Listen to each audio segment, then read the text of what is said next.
Nanti kalau tidak tampil atau tidak nampak jelas PowerPoint-nya, teman-teman bisa menyampaikan ya.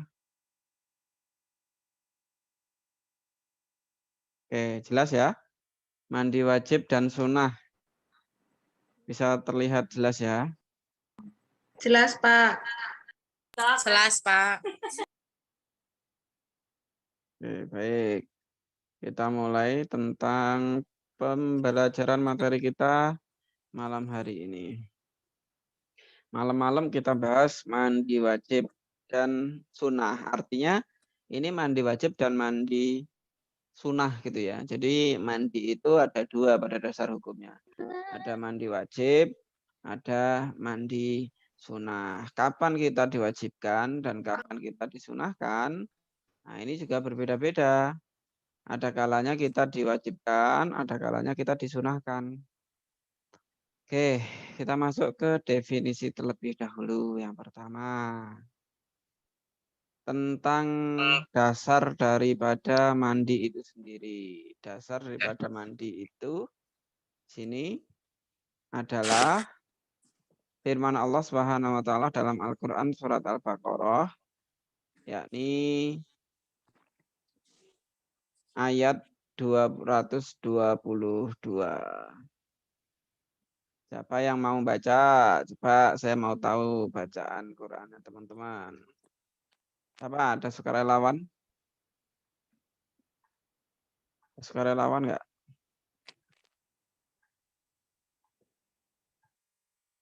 Enggak ada. Ya, enggak ada, tak baca sendiri aja. Innallaha yuhibbut tawwabina wa yuhibbul mutatahhirin.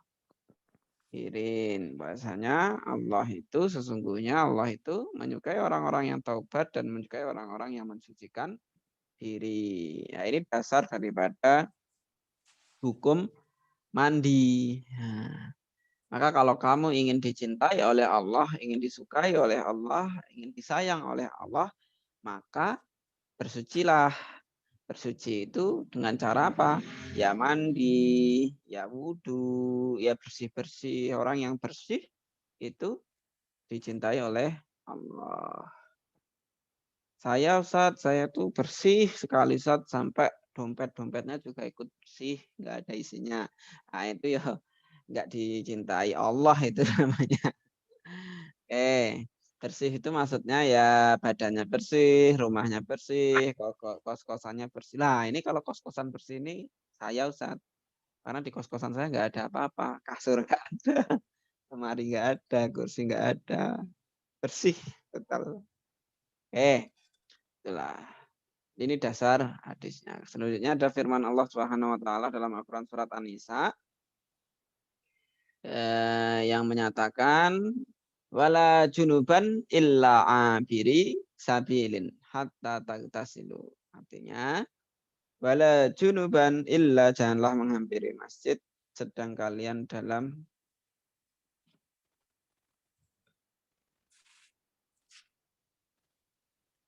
Janganlah menghampiri masjid sedang kalian dalam keadaan junub, terkecuali sekedar berlalu saja sih. Artinya kalian itu enggak enggak masuk ketika kalian itu sedang junub atau sedang berhadas besar, ya jangan ke masjid untuk melakukan ibadah-ibadah tertentu. Ini sebenarnya tafsirnya sama beberapa ulama untuk saat ini bisa karena banyak di antara ulama yang masih mengizinkan. Artinya mengizinkan itu bukan untuk melakukan ibadah, tapi hanya sekedar untuk istirahat di situ atau sekedar lewat atau lagi dalam perjalanan, itu masih diperbolehkan. Kemudian firman Allah Subhanahu wa taala dalam Quran surat Al-Maidah ayat 6, wa in kuntum junuban fattahharu. Dan jika kalian dalam keadaan junub, maka mandilah atau bersihkanlah atau bersucilah. Orang yang junub itu mandi seperti itu. Untuk melaksanakan ibadah setelahnya. Jadi kalau kalian junub nih malam Jumat, ngomong junub. Malam Jumat nih misalkan yang sudah bersuami istri, ada yang sudah menikah, kemudian berhubungan, maka besok sebelum sholat subuh udah harus mandi besar. Ini pas banget ya pembahasannya kok malam Jumat ya. Mana ini? Oke. Selanjutnya definisi daripada mandi itu sendiri. Mandi menurut arti bahasa adalah mengalirkan air secara mutlak terhadap sesuatu. Menurut arti syara adalah sesampainya air yang suci ke seluruh badan dengan cara tertentu. Jadi mandi itu ya mengalirkan air mutlak terhadap sesuatu ya, terhadap tubuh kita gitu ya, terhadap kita. Sedangkan secara syara adalah sampainya air yang suci ke seluruh badan dengan cara tertentu. Dengan cara tertentu artinya apa? Jadi mandi itu ada tatarannya. Nggak bisa asal. Nggak bisa asal itu ya misalkan kamu ya udah deh mandi kayak gini aja kayak gitu. Dengan caraku sendiri mandi itu di ibaratnya ada mandi bebek gitu ya. Ada mandi bebek, ada mandi kucing, ada mandi ayam dan sebagainya. Mandi buaya, Pak. Mandi buaya, misalkan kayak gitu. Jadi ada tata cara tertentu untuk melakukan mandi. Jadi nggak boleh sembarangan. Nanti tata caranya bagaimana? Nanti kita jelaskan di slide selanjutnya. Mandi wajib atau mandi junub adalah mandi yang diwajibkan oleh agama Islam atas orang-orang mukallaf dari kalangan pria maupun wanita untuk membersihkan diri dari hadas besar. Dan menurut aturan syariat Islamiyah, mandi junub itu dinamakan mandi wajib dengan mengalirkan air ke seluruh bagian tubuh. Jadi kalau mandi wajib, ini ada aturan khusus tertentu. Ya, diwajibkan bagi orang-orang Islam yang sedang berhadas besar mengalirkan air ke seluruh tubuh. Jadi tidak ada yang tidak terkena air, semuanya dari ujung rambut sampai ujung kaki. Gitu. Terus tujuannya apa? Mandi itu tujuannya apa? Wajib itu tujuannya apa? Tujuannya yang pertama, mandi itu sendiri yaitu selain kita melaksanakan suatu ibadah yang berupa bersuci, tadi kan sudah dijelaskan tuh, bahasanya bersuci itu ibadah. Karena bersuci adalah kegiatan atau perbuatan yang dicintai atau yang disayangi oleh Allah. Allah itu suka yang orang hamba yang suka bersih-bersih gitu. Tapi kita juga membersihkan tubuh kita dari segala kotoran. Selain pekerjaan itu disukai oleh Allah, itu juga bermanfaat buat tubuh kita. Supaya tubuh kita terhindar dari virus, terhindar dari penyakit, terhindar dari kotoran-kotoran yang menempel. Loh Ustaz, kan katanya kotor itu baik Ustaz. Nah itu kan iklan. Nah, jadi meskipun kotor ya kita harus tetap membersihkan diri kita. Misalkan habis pulang dari kuliah, kena debu, bau matahari, kemudian habis bertemu banyak orang, dan sebagainya, mandi, membersihkan diri, kulit menjadi segar, fresh, kemudian semangat kita kembali lagi. Nah, itu salah satu tujuannya, manfaatnya. Selain daripada kita mendapat pahala. Sangat dianjurkan oleh Nabi seperti dalam hadis at-tuhuru syatrul iman, bahwasanya kesucian itu adalah bagian daripada iman. Jadi kesucian atau membersihkan, kebersihan itu syarat atau bagian daripada iman. Meskipun di beberapa pembahasan ternyata ini itu bukan, ada yang mengatakan ini bukan hadis ya. Kalau yang sering kita dengar itu an-nazafatu minal iman. Nah itu bukan hadis ya kan. Tapi kandungannya itu juga baik. At-tuhuru satrul iman. Mensucikan itu syarat daripada sebuah keimanan. Karena apa? Karena ketika kita suci, maka kita bisa melaksanakan ibadah dengan baik dan ibadahnya dengan sah. Contoh seperti ini. Wudhu itu bukan bagian daripada sholat. Tetapi kalau wudhunya itu tidak sah, sholatnya juga ikut tidak sah. Sedangkan berwudhu itu adalah bersuci. Paham ya maksudnya ya? Nah, saya ulangi lagi. Wudhu itu bukan bagian daripada sholat. Tetapi ketika wudhunya tidak sah, sholatnya tidak sah. Nah, itulah kenapa hadis ini mengatakan at-tuhuru syatrul iman. Bersuci itu atau kesucian itu adalah bagian daripada iman. Kalau kita ngomong secara teks seperti itu, kalau kita kembangkan lagi secara konteks, orang yang suci itu adalah bagian daripada iman. Kalau iman itu pasti suci. Ini saya kembangkan karena saya nggak pengen mahasiswa itu hanya berpikir secara tekstual, hanya ngomongnya masalah mandi-mandi. Saya akan kembangkan dari filosofi spiritual materi ini ya. Perhatikan, ini dalam. Saya akan bahas agak dalam. Kesucian adalah sebagian daripada. Ketika teman-teman, ini banyak yang cewek ya.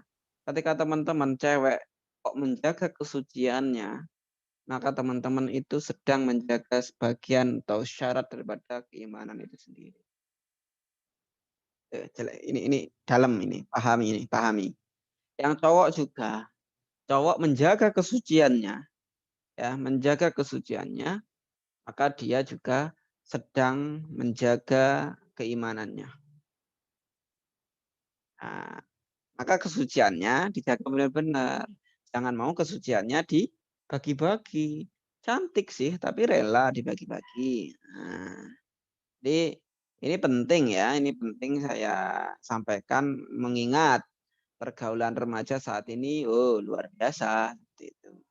Jadi sebenarnya kalau kita bahas ini pun kita juga bisa kembangkan secara konteks spiritualnya. Jadi jangan cuma membahas mandi-mandi saja, mandi ya kayak gitu, aku juga tahu gitu kan. Nah, tapi di balik itu sebenarnya kita bisa menjabarkan dengan lebih luas. Itu yo, yang sudah tidak suci, hati-hati. Yo coba cung, enggak bercanda. Bercanda suci.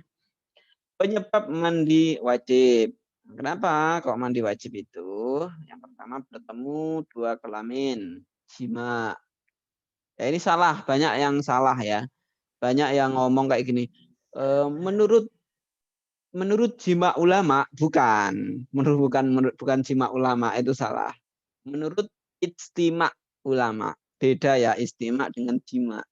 Kalau ijtima itu pertemuan. Ini banyak yang salah ketika presentasi di kelas. Menurut jima ulama itu salah. Jadi istima. Nah ini jima ini adalah tubuh kayak gitu. Keluar mani baik itu dalam rangka bersetubuh atau dalam rangka yang lainnya, nah itu wajib. Nah, inilah kenapa. Ini saya akan membahas lebih dalam. Teman-teman juga harus pahami ya, karena teman-teman udah dewasa semua. Itulah kenapa banyak cowok yang melaksanakan itu di kamar mandi, sekalian mandi. Ya, keluar mani. Kalau tidur, mimpi basah, itu juga wajib mandi. Haid. Ya, haid. Ini udah jelas ya teman-teman, semua udah paham. Nifas itu setelah bersalin. Wiladah setelah melahirkan bayi. Mati, bukan mati syahid. Ya orang mati itu kenapa kok dimandikan? Ya karena ini. Ya, maka orang yang meninggal itu jenazahnya dimandikan. Mandinya mandi besar. Mandi mandi wajib. Itu mandikan. Seperti itu. Nanti misalkan ada pertanyaan, apabila teman-teman takut lupa, bisa langsung disampaikan, motong penjelasan saya pun nggak apa-apa. Kalau nanti ada pertanyaan. Tapi kalau mau disimpan dulu, dicatat dulu juga boleh. Biar materi kita bisa interaktif. Ya. Oke, selanjutnya. Ini ada tata cara mandi wajib. Nah, ini tata cara mandi wajibnya. Yang pertama, bersihkan kemaluan dan anus. Bersihkan dulu itu. Ya, karena sasarannya ke situ. Dibersihkan dulu. Setelah dibersihkan baru gosok gigi. Atau kalian gosok gigi dulu. Nggak apa-apa. Bersihkan dulu nggak apa-apa. Gosok gigi dulu nggak apa-apa. Itu bisa. Kemudian baru berwudu. Setelah berwudu ini harus urut. Nah, niatnya itu di sini enggak harus dilafatkan ya. Niat itu ada dalam hati, ada kemauan yang kuat, itulah niat. Niat. Ya, kalau di kamar mandi ya enggak perlu kita Bismillahirrahmanirrahim. Enggak perlu. Yes, kita niat ketika mau masuk kamar mandi dalam hati niat. Bismillah, mau mandi besar. Kemudian siram bagian bahu kanan dan bahu kiri. Ratakan air dengan tangan kanan yang sudah bersih. Jangan menyentuh kemaluan. Jadi kalau sudah dibersihkan kemaluannya, ratakan pakai air kanan, kiri. Ulangi sampai 3 kali. Kanan dulu diberesin, bersihkan, terus ke kiri, diratakan semua. Setelah itu bergeser pindah ke tempat yang kering untuk membasuh kedua kaki, seperti membasuh kaki saat berwudu. Ya. Jadi dari kanan dulu ya, bukan bilang ini kepalanya kok enggak, artinya tuh dari bahu ini kanan ya, bahu disiramkan ke sini, set gitu. Setelah air tuh dari sini diarahkan ke sebelah kanan, baru air dari sini diarahkan sebelah kiri, terus kaki dibersihkan. Oke. Tutup aurat. Setelah selesai tutup aurat. Bahkan sebenarnya anjuran mandi itu pakai basahan. Jadi beberapa ulama berpendapat sunnah ketika mandi itu pakai basahan. Jadi nggak boleh mandi itu bugil, ya, nude itu nggak boleh. Jadi pakai basahan. Entah itu pakai kain jari atau pakai apa, yang penting itu basahan nggak langsung terbuka. Kenapa seperti itu? Karena kita malu. Meskipun kita merasa sendiri di kamar mandi, sebenarnya di situ kita tetap ada malaikat, raqib, atib, dan masih ada siapa? Jin-jin dan yang lainnya. Dan ingat, Allah Maha melihat. Malulah dengan Allah, malaikat, jin dan sebagainya. Ini yang kadang banyak terjadi itu perempuan. Ketika perempuan mandi, sedangkan di kamar mandi itu kebanyakan adalah tempat yang disukai oleh jin, maka banyak jin yang menyukai manusia, perempuan-perempuan, wanita-wanita. Tapi juga jangan salah, banyak juga jin perempuan yang suka dengan laki-laki. Maka mari kita hati-hati, lebih menjaga diri lagi. Setelah tutup aurat, kemudian berdoa. Tuh. Rukun mandi wajib. Ya, ini rukunnya yang pertama, niat dalam hati. Kemudian membilas atau membasuh semua badan dengan air mutlak yang suci. Kemarin kan kita sudah membahas tentang air ya. Ada yang air suci tapi tidak mensucikan, ada air yang suci dan menyucikan. Dari ujung kaki ke ujung rambut secara merata. Jika masih ada najis, maka hilangkan najisnya. Ya, kalau misalkan ada kotoran yang bandel, bisa dihilangkan. Baik. Selanjutnya, sunnah mandi wajib. Yang pertama, membaca basmalah sebelum mandi. Sebelum mandi itu bukan berarti di dalam kamar mandi ya. Bisa di luarnya sebelum masuk kamar mandi. membersihkan najis. Apa dulu yang kelihatan dulu nih, apa? Dibersihkan dulu. Membasuh badan sebanyak 3 kali, ya 3 kali karena Allah itu suka yang ganjil, yang fitir. Menjalankan wudhu sebelum mandi wajib. Jadi sebelum mandi wajib itu wudhu dulu.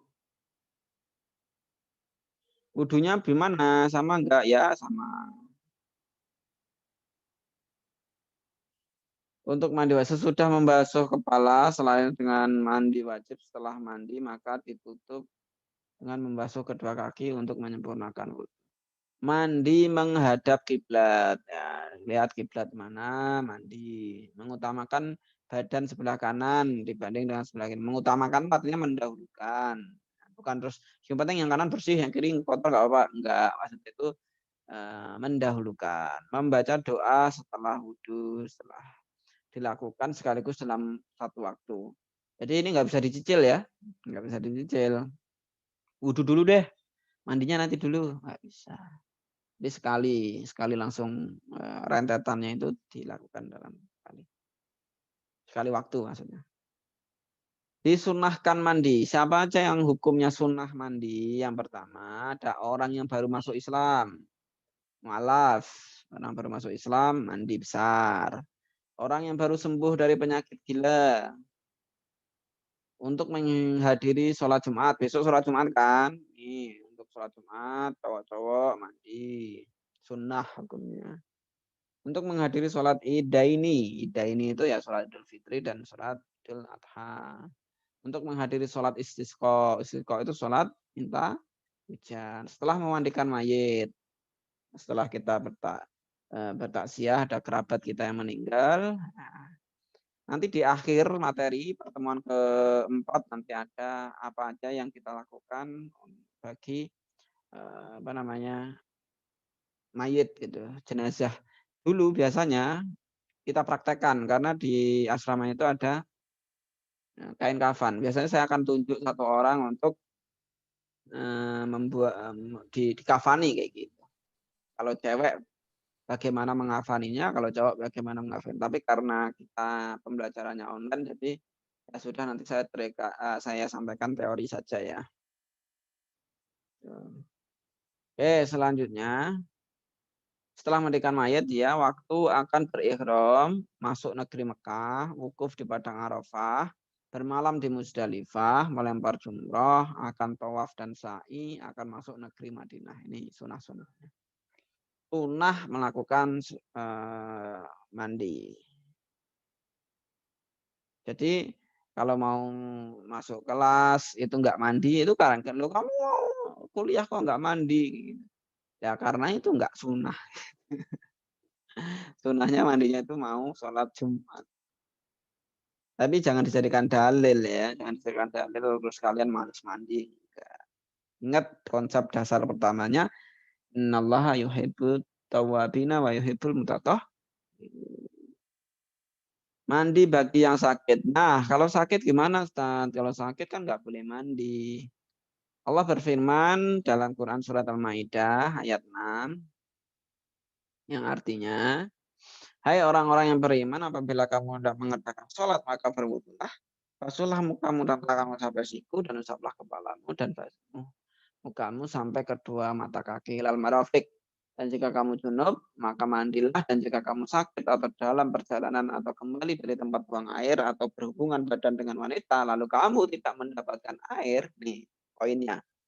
Jika kamu sedang sakit, jika kamu dalam perjalanan, jika kamu dari tempat buang air atau setelah berhubungan badan dengan wanita, kamu tidak mendapatkan air, maka bertayamumlah dengan tanah yang suci, usaplah mukamu dan tanganmu dengan tanah itu. Ya, kemarin sudah saya jelaskan bagaimana tayamum. Jadi tayamumnya sama yang kemarin saya sampaikan, caranya sama seperti itu, tidak ada perbedaan. Mentang-mentang ini mandi besar, berarti tayamumnya harus guling-guling di atas pasir. Oh, enggak kayak gitu. Tetap sama, ditempelkan, di tepuk-tepukan seperti ini, kemudian dimulai dari wajah, tempelkan lagi, tepuk-tepukan lagi, kemudian tangan dan selanjutnya seperti itu. Oke. Eh, nih. Ini dasar-dasar dalilnya ya. Alaika bis sa'id fa innahu yakfika. Kamu gunakan tanah untuk tayamum itu cukup untukmu. Artinya adalah agama kita itu sebenarnya mudah, tapi jangan memudah-mudahkan. Beragama itu gampang, tapi jangan menggampangkan. Gitu loh. Paham nggak? Beda ya, gampang dengan menggampangkan. Mudah kok. Ya kalau kamu sedang kesusahan, maka kamu mintalah pertolongan, wasta'inu bisabri was sholah. Mudah. Kalau kamu sedang kesusahan, ya kamu minta tolong dengan cara berzikir dan sholat. Kalau kamu lagi galau, kalau kamu lagi banyak pikiran, kamu lagi gundah gulana, nggak ada masalah apa-apa, tiba-tiba sedih, kamu sayang sama orang kemudian ditinggalkan, dan sebagainya. Itu karena apa? Karena kamu tidak dekat dengan Allah. Allah bidzikrillahi tatma'innul qulub. Karena dengan berzikir menyebut Allah itu hatimu akan tenang. Orang yang gundah gulana, mudah galau, mudah sedih, dengerin lagu aja nangis, berarti itu hatinya sedang tidak dekat dengan Allah. Itu poinnya. Oke, selanjutnya yang dalil yang kedua. Ina makana yakfika an tasna'a wa hakadha fadoroba bikafihi dorobatan alal arti. Ini cara ya, cara apa namanya? Cara tayamum. Suma nafadoha, suma masaha bihima, zohro kafihi, bishimalihi, au zohro shimalihi bikafihi, suma masaha bihima wajahu. Nah ini. Ya, kamu cukup melakukan seperti ini. Beliau menepuk tangan, ini caranya ya. Beliau menepuk tangan kedua telapak tangannya di tanah, kemudian beliau menepuknya, mengusapnya, meniupnya. Bisa ditiup ya, kayak gitu, atau kayak gini kan tangannya kemudian mengusapkan ke wajahnya. Seperti yang saya praktekkan kemarin. Oke, cukup. Dari sini ada yang ingin ditanyakan daripada teman-teman. Materinya seperti itu tentang mandi. Ininya nggak perlu saya share lagi ya. Link presentasinya nggak perlu saya share lagi ya. Kan sudah pakai itu terus. Oke, baik. Silakan kalau ada pertanyaan. Masih ada waktu.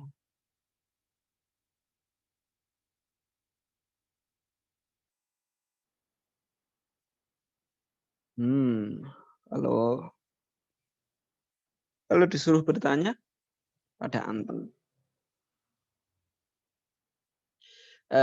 Saya kok melihat banyak yang jarang buka ini ya, jarang buka kamera ya. Padahal dari tadi saya sudah menyampaikan tolong buka kamera, tolong buka kamera.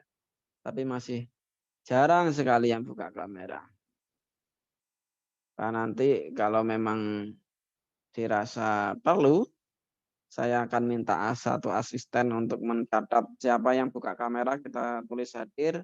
Yang nggak buka kamera, kita koitkan. Kayak gitu. Nggak perlu ya sebenarnya. Sekali lagi konsepnya kuliah kita adalah kalau kamu enak, saya enak. Kalau kamu mempersulit, ya saya bisa mempersulit. Oke, itu. Kemudian seperti biasa tugasnya jangan lupa diresum, kemudian diupload. Nanti di akhir pertemuan setelah 4 kali pertemuan, seperti biasa kita akan bagi kelompok.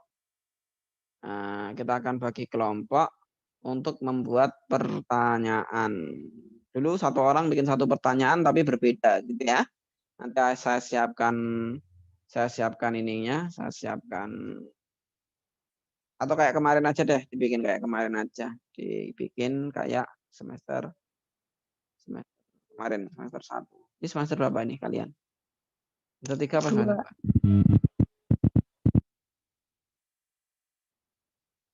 Semester 4 apa semester 2?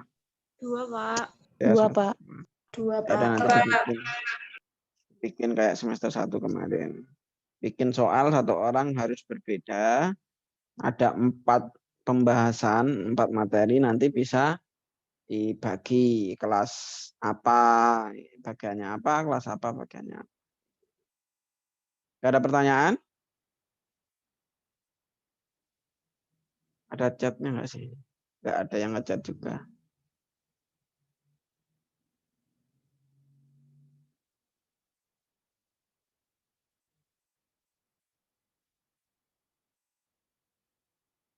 Cukup? Nggak ada pertanyaan. Ini ada berapa kelas sih? Ada kelas apa? Taman kelas apa sih? Keperawatan D3 Perawatan. sama kebidanan D3. Oh, ada 2 kelas ya? Iya, Pak. Ada 2 kelas. Kalau gitu, gimana kalau kita besok gantian? Biar nggak apa namanya? Biar nggak Ustadz Bayu terus yang ngomong. Kalau Ustadz Bayu terus yang ngomong, nanti teman-teman ngantuk dengarnya. Kita bagi. Karena ada 2 kelas. Kelas yang kebidanan D3 dengan keperawatan D3 ya. Yang kebidanan D3 nanti bahas materi selanjutnya. Saya kirim di grup. Nanti untuk keperawatan materi yang terakhir masalah jenazah gitu. Setuju nggak kira-kira?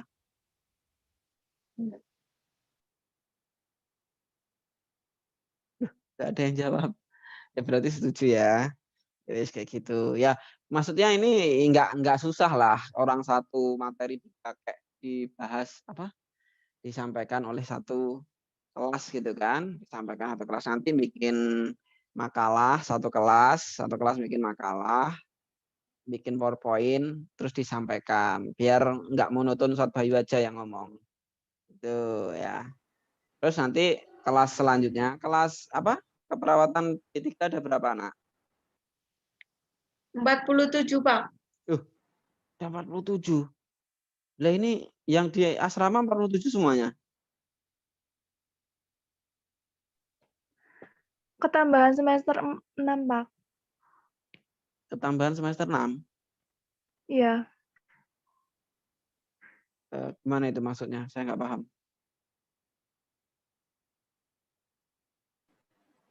Enggak, ini kan ada 51 anak nih yang partisipannya nih saat ini ya kan. Iya. Ini berarti kan ada 2 kelas, keperawatan D3 dan kebidanan D3 gitu toh. Iya, Pak. Nah, keperawatan D3 ada berapa? Sekitar 47, Pak. 47. Tapi enggak semuanya di asrama. Kan nggak asrama, Pak.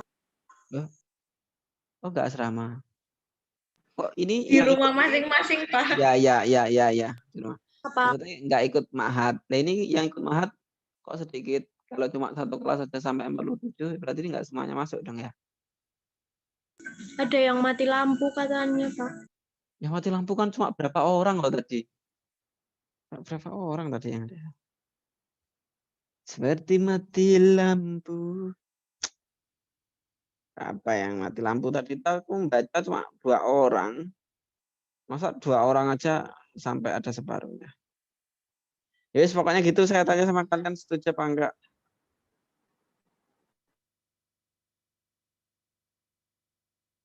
Setuju?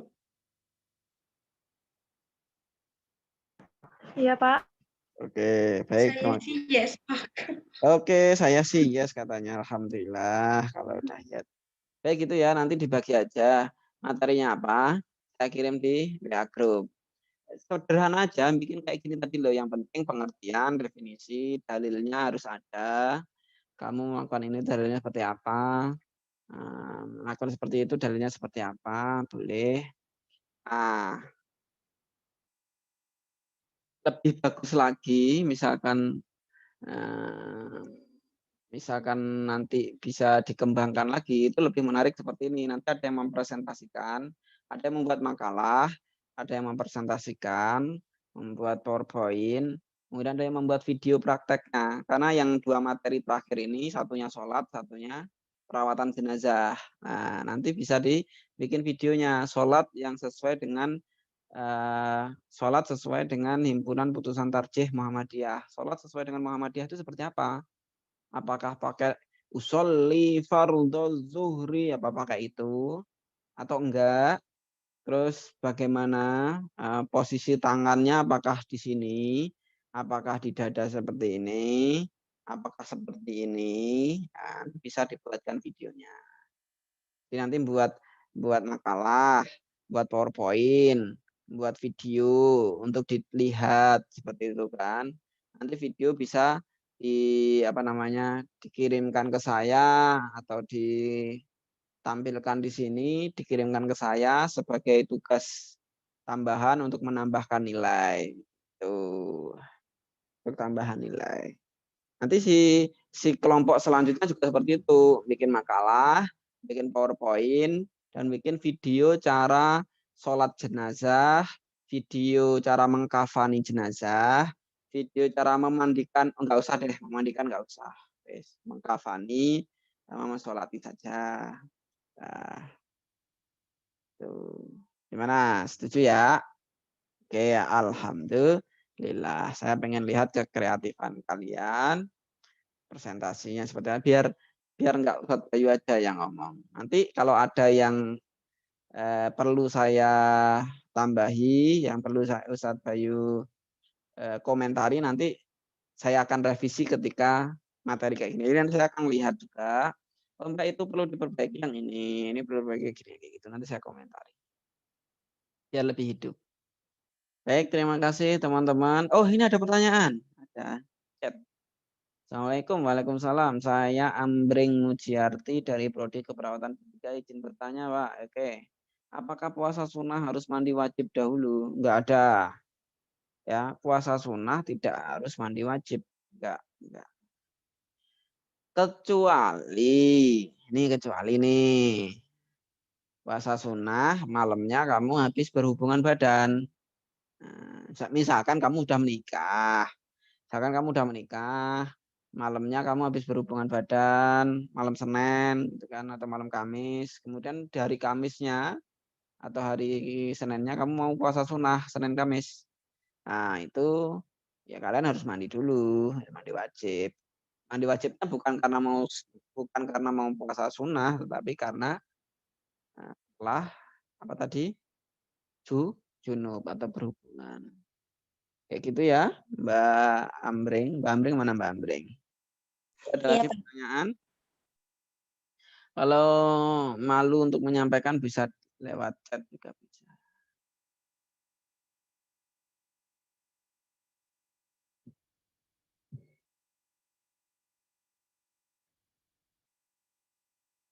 Mana nih mas-masnya ini? Kok sepi-sepi anteng-anteng aja ini mas-masnya.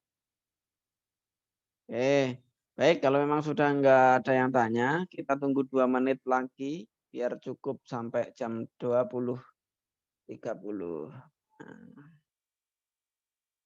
kalau enggak ada, ya kita akhiri. Kita tutup bersama dengan hamdalah. Alhamdulillahirabbil alamin. Kafaratul majlis. Subhanakallahumma bihamdika asyhadu an la ilaha illa anta astaghfiruka wa atubu ilaik. Ya, setelah ini jangan lupa isi absen. Jangan lupa di-upload ini resumenya. Besok pagi saya akan nonaktifkan responnya. Jadi atau besok pagi atau nanti jam 10 mau tidur, nanti tak tutup supaya absennya cukup terbatas kayak gitu. Jadi segera absen, segera resumanya difoto kemudian di-upload. Nanti mungkin jam 10 lah ya, saya tunggu jam 10 saya tutup responnya supaya tidak bisa menerima absensi lagi. Oke, baik. Terima kasih teman-teman. Sampai jumpa di pekan yang akan datang. Ingatkan saya besok untuk mengirimkan materi apa, atau habis ini langsung saya kirim materinya supaya bisa segera dikerjakan. Begitu. Terima kasih. Mohon maaf apabila banyak kesalahan. Assalamualaikum warahmatullahi wabarakatuh. Waalaikumsalam warahmatullahi wabarakatuh. Terima kasih, Pak. Sama-sama. Terima kasih, Pak.